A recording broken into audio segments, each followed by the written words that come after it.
The Most Magnificent Thing by Ashley Spires.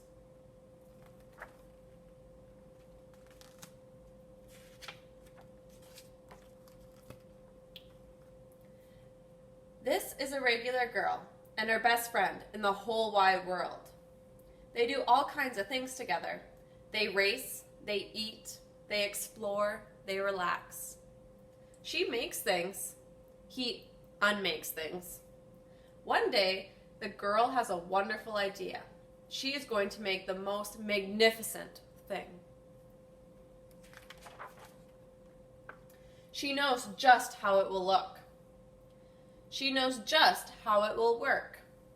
All she has to do is make it, and she makes things all the time. Easy peasy. First, she hires an assistant. Next, they gather their supplies. They set up somewhere out of the way and get to work.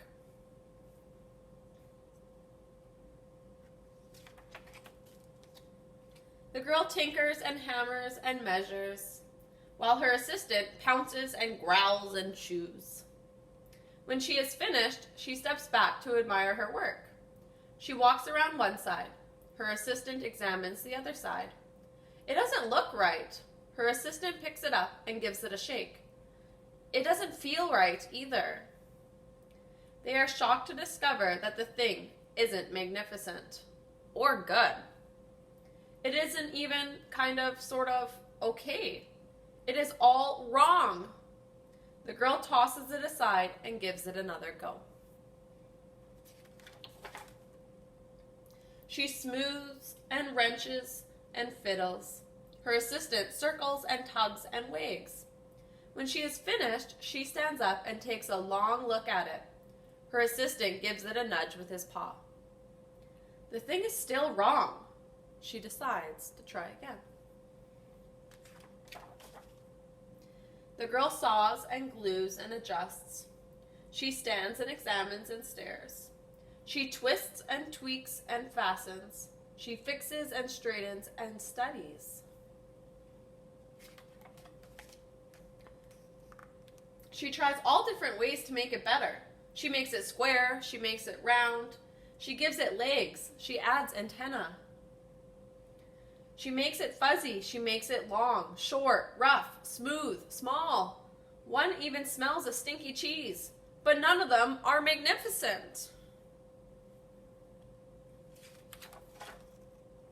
Her hard work attracts a few admirers, but they don't understand. They can't see the magnificent thing that she has in her mind. She gets mad.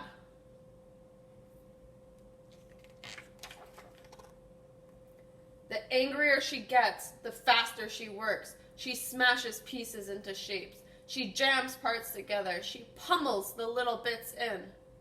Her hands feel too big to work, and her brain is too full of all the not right things. If only the thing would just work! Crunch! The pain starts in her finger. It rushes up to her brain, and she explodes. It is not her finest moment. I'm no good at this. I quit. Her assistant suggests a walk. It's not much help at first, but before long, she starts to feel different. Bit by bit, the mad gets pushed out of her head.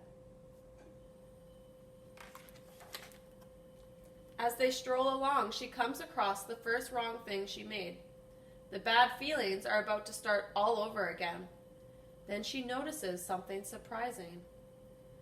There are some parts of the wrong things that are really quite right. The bolts on one, the shape of another, the wheel-to-seat ratio of the next.